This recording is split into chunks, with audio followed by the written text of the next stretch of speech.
From Alaska. A story by Shannon Cartwright and Shelley Gill. Alaska's Three Bears. Chapter 1. Three Friends Meet. Once upon a time, there were three bears. A big white bear. A medium-sized brown bear.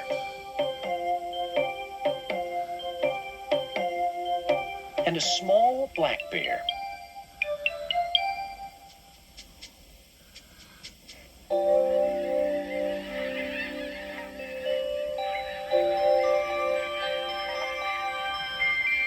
At the first sign of spring, the bears began to wander across the great land known as Alaska.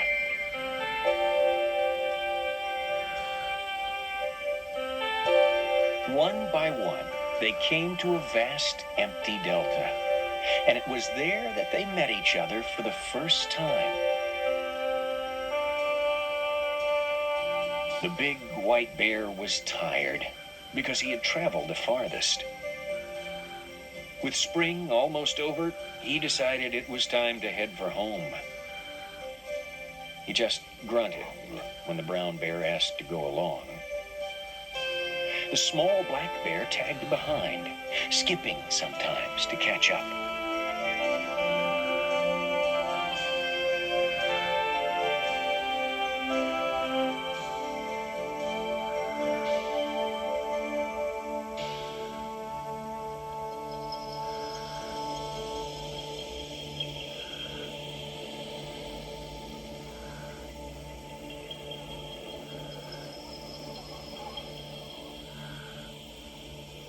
One day, after crossing miles of bald hills, they came to a place where the land met a frozen sea.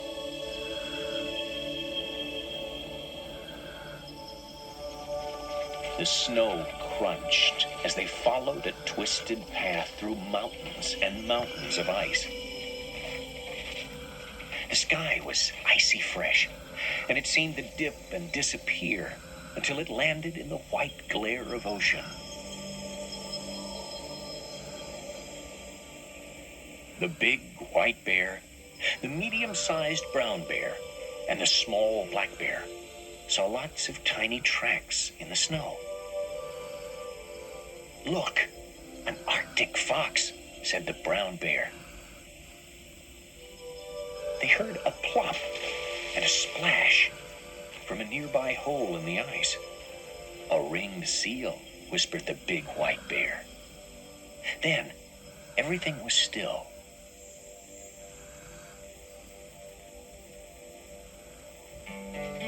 The small black bear sniffed the air and shivered. "This place is too cold," he said. The medium-sized brown bear growled, "This place is too lonely." But the big white bear climbed to the top of a high ridge and stretched his long neck. His black eyes sparkled as he scooped a mouthful of snow with his dark tongue. Then he walked pigeon-toed down the slippery surface using his short, sharp claws. In the stillness, the polar bear looked like he was made of ice and carved by the Arctic wind. His hollow cream-colored hair kept him warm and helped him blend into the ice-covered land so he could hunt the ringed seals. He turned to his friends and said, "This place is just right." Then he dove into the frigid water.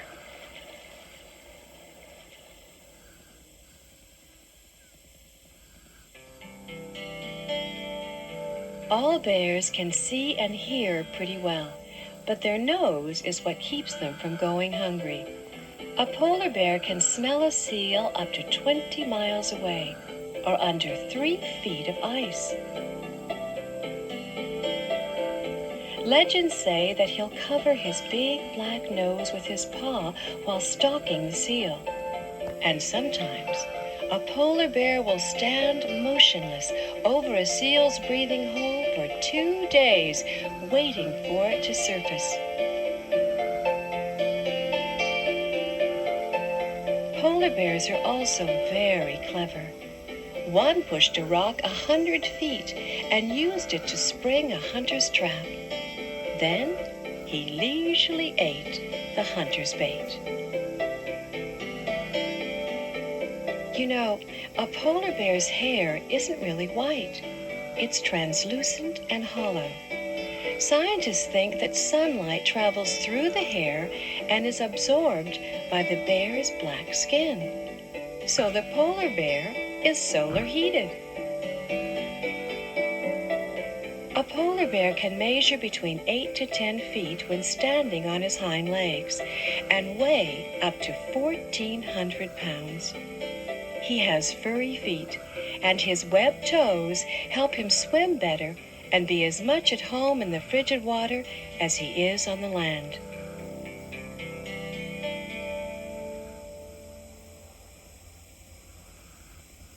Chapter 2. Moving South. The small black bear just sniffed as they left the polar bear's home. The brown bear grumbled. Who could live here? Not me, no. I don't like ice.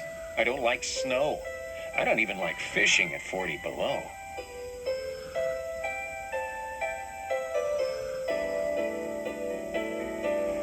So the two headed south. They crossed tall blue mountains covered with moss and wildflowers.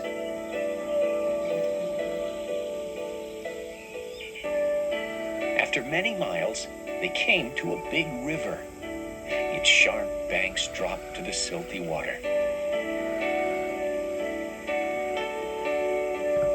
The two bears wandered through a tangle of willows until they came to a stream. The small black bear gulped a drink and scrambled across. But the medium-sized brown bear stopped when he saw a flick of red in the water.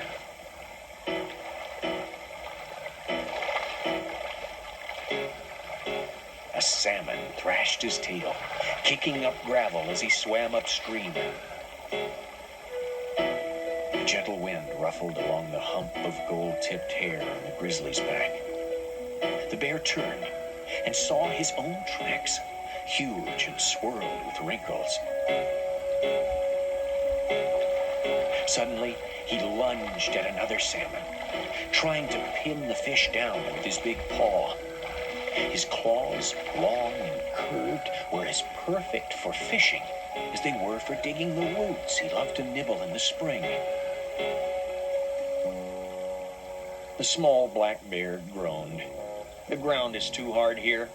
This place is not home. There are no berries, no forests to roam.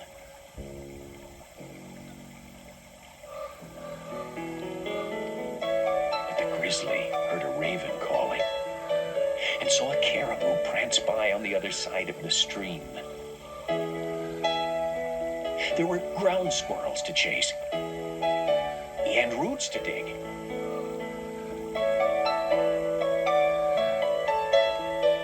This place is just right, he told the small black bear, and he started upstream, following the salmon.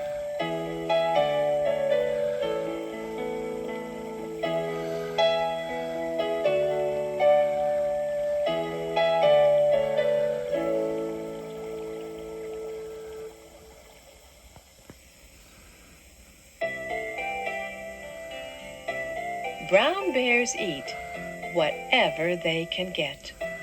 All summer long, they're eating, trying to store up fat for their long winter sleep. They can gobble up to 80 pounds of food a day. Each brown bear develops his own unique fishing style. Some wait patiently for the fish to swim by and then pin him down with their paw. Others dive into the water, grabbing the fish in their jaws. When winter arrives and food becomes scarce, brown bears find a hollow or dig a hole where they can sleep out the winter.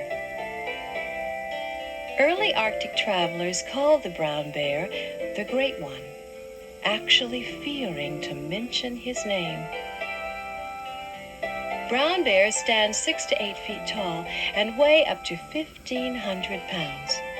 Except for man, the brown bear is ruler of his territory. He may look slow, but the brown bear can outrun a horse.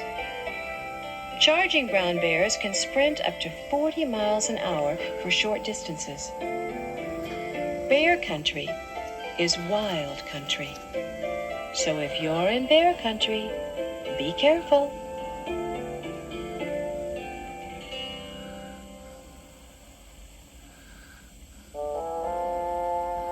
Chapter 3, Home at Last. The small black bear lumbered away with his head down. His last friend was gone, and he was still a long way from home.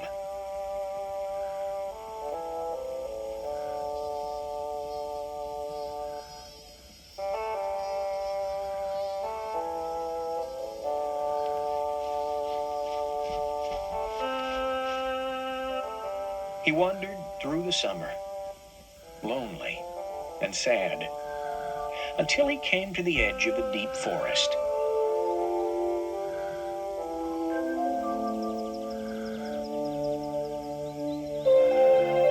In the cool autumn shade, he stopped at a stump to dig for bugs with his curved, narrow claws. The wood was the color of a shadow, dark gray and blue. It matched his glossy fur, and it made him feel better to know that he could hide in the forest and be safe.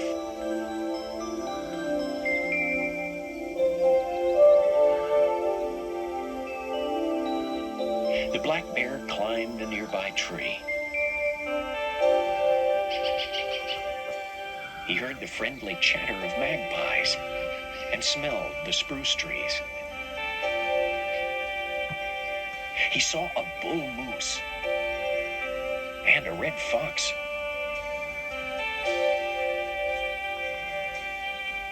He liked the soft moss at the foot of his tree and the way the light swam through the tall branches. As he scrambled down, he spotted a clearing where the ground was dappled in red and blue. The smallest of Alaska's bears ran to pick the blueberries, cranberries, and a currant or two.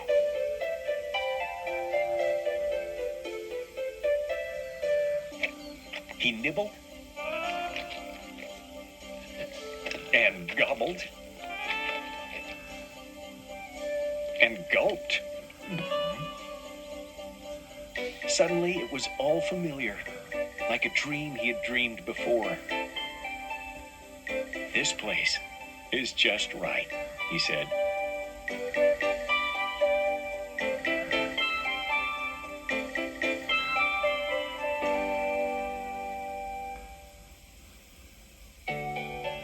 Black bears don't like to leave the safety of the forest. But sometimes you can find them in alpine areas, just as brown bears can be found in the forest. Black bears are the smallest bears, standing 5 to 6 feet tall and tipping the scales at 100 to 400 pounds. They range in color from jet black to bleached blonde. Some have white spots, and others are the color of cinnamon. In southeast Alaska, there are some blue-gray bears that are called glacier bears. Most have brown muzzles, and all have big ears. In real life, the black bear must be on constant guard if he shares territory with a grizzly. But black bears have survived in areas where brown bears have been wiped out because there are more of them, and they can adapt to a variety of habitats. Only in Alaska and Canada can you find all three bears: the polar bear, the grizzly, and the black bear. Bears can be unpredictable and downright dangerous. But remember, the bears were here first. Please respect their home. It would be a shame to lose them.